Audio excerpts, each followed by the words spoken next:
Warga, di balik gedung-gedung pencakar langit Jakarta dan pembangunan sarana transportasi DKI yang semakin modern, ada pemandangan yang cukup ironis nih.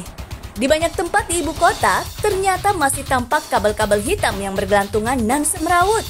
Yuh, morat-maritnya jaringan utilitas di Jakarta memang sudah menjadi lagu lama. Kabel yang tumpang tindih, menjuntai dan menonjol menjadi pemandangan biasa. Mulai dari ruas jalan hingga pemukiman. Makin hari, kayaknya makin tambah kusut ya warga. Pemandangan kabel bertumpuk ini jelas merusak keindahan tata kota Jakarta dan juga kota-kota lainnya. Selain tidak apik dari segi estetika, kabel menjuntai ini juga membahayakan pejalan kaki hingga pengguna kendaraan bermotor. Warga tentu masih ingat dong dengan insiden kabel optik yang terjadi di awal tahun 2023 ini. Ketika itu, seorang mahasiswa bernama Sultan Al-Fatih terkena kabel yang menjuntai di Jalan Pangeran Antasari, Jakarta Selatan. Leher Sultan terjerat kabel fiber optik yang tersangkut di bagian atas sebuah mobil SUV. Sultan yang saat kejadian tengah mengendarai sepeda motor pun mengalami luka pada tenggorokannya. Bahkan pita suara Sultan mesti diangkat, yang berarti mahasiswa Universitas Brawijaya Malang ini tidak akan bisa berbicara lagi. Selain kehilangan fungsi bicara, Sultan juga kehilangan indera penciuman. Aduh, beneran ngeri banget ya warga. Peristiwa tersebut harusnya jadi pelajaran nih. Kalau soal kabel menjuntai ini memang tidak bisa dianggap sepele. Tapi masalahnya, 9 bulan pasca insiden Sultan tersebut, peristiwa yang sama nyaris terulang lagi nih. Pada pertengahan Oktober ini, di persimpangan Jalan Gandul Depok, tampak kabel yang menjuntai bahkan hingga ke jalan raya. Untungnya, kejadian ini tidak sampai menimbulkan korban jiwa. Kabel fiber optik yang sempat melintang itu pun kini sudah ditertibkan. Tapi tetap aja, warga setempat sempat was-was.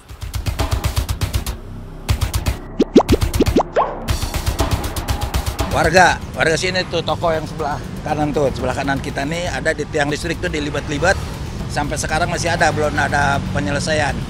Ya, saya mohon tuh segera diselesaikan. Kalau yang namanya kabel udah di jalan, otomatis keganggu gitu. Dan dilihatnya juga kurang enak lah.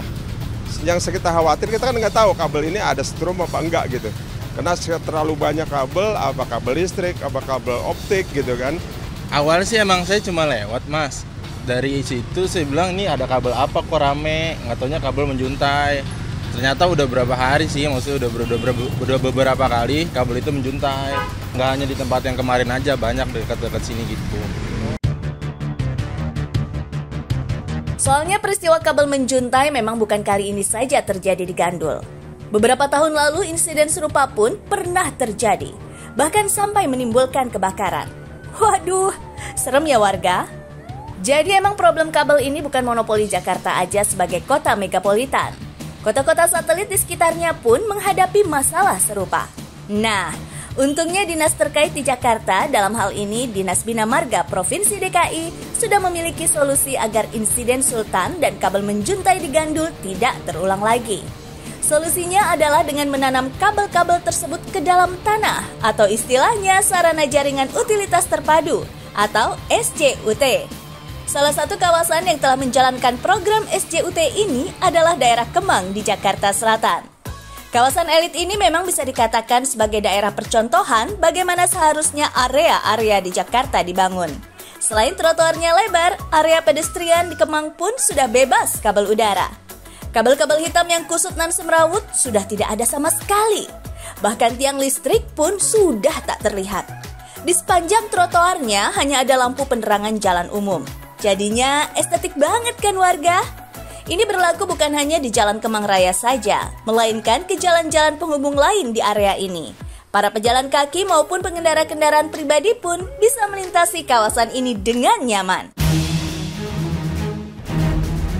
Nah, yang bertanggung jawab untuk memindahkan kabel-kabel udara ini ke dalam tanah ini sebenarnya adalah pihak penyedia internet itu sendiri. Sementara Pemprov melalui Jakarta Propertindo atau Jakpro dan PD Saranajaya memfasilitasi infrastruktur berupa pembangunan pipa SJUT sebagai tempat memasang kabel-kabel tersebut.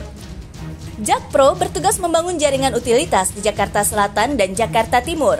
Adapun Saranajaya menerima penugasan di Jakarta Barat serta Jakarta Pusat. Untuk mewujudkan Jakarta bebas kabel udara memang bukan hal yang mustahil. Bukan hanya Kemang saja. Dinas Bina Marga Provinsi Jakarta menyebut daerah-daerah lain di ibu kota pun sebetulnya bisa.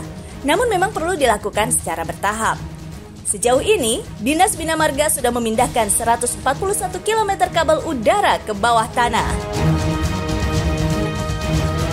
Di Mampang sendiri sekitar 98%. 98% kabel udara sudah turun ke dalam SCUT. Sementara di Senopati, di Suryo, dari data yang kita miliki sekitar 85-87% kabel existing itu sudah turun ke bawah. Nah, kita secara bertahap kita akan melakukan penurunan dari kabel udara di sisa ruas jalan yang sudah terbangun SCUT-nya. Jakarta seharusnya bisa mencontoh kota Kuala Kencana di Timika, Papua, yang telah mengadopsi sistem utilitas bawah tanah untuk saluran kabel listrik dan komunikasi dengan sukses. Selain relokasi ke dalam tanah, kabel fiber optik yang masih menjuntai di udara juga dilakukan penertiban. Dinas Bina Marga bersama suku dinas, Satuan Polisi Pamong Praja, dan para camat hingga lurah sangat gencar melakukan penertiban kabel-kabel tersebut di berbagai ruas jalan di ibu kota. Khusus Dinas Bina Marga, penertiban bahkan dilakukan dengan cara memotong kabel tersebut. Namun, pemotongan kabel ini tidak bisa dilakukan sembarangan. Ada banyak tahapan dan proses yang mesti dilewati sebelum kabel tersebut bisa dipotong. Yang jelas, kabel fiber baru bisa dipotong bila kabel optik tersebut sudah dipasang oleh para operator di dalam tanah. Tujuannya, supaya konsumen pengguna internet tidak dirugikan. Nah, kita harus memastikan juga bahwa setelah kita CO atau cover dari atas ke bawah, harus dipastikan itu sudah terkonek ke konsumen gitu. Karena rata-rata dari satu core kabel itu ada yang bisa mensuplai sekitar 300 konsumen. Jadi kalau kita salah putus gitu kan, itu 300 konsumen yang langsung mati. Sekedar informasi nih warga, saat ini di Jakarta aja ada sekitar 140 perusahaan penyedia layanan internet. Nggak heran kalau kabel-kabel yang kita saksikan melintang di pinggir jalan didominasi oleh kabel-kabel optik dari operator internet ini. Selain kabel fiber internet, ada juga kabel listrik tegangan rendah dari PLN, perusahaan gas negara, dan perusahaan air minum atau PAM. Bebas dari kabel udara memang jadi suatu keniscayaan demi menggapai impian Jakarta Smart City. Warga harus tahu nih.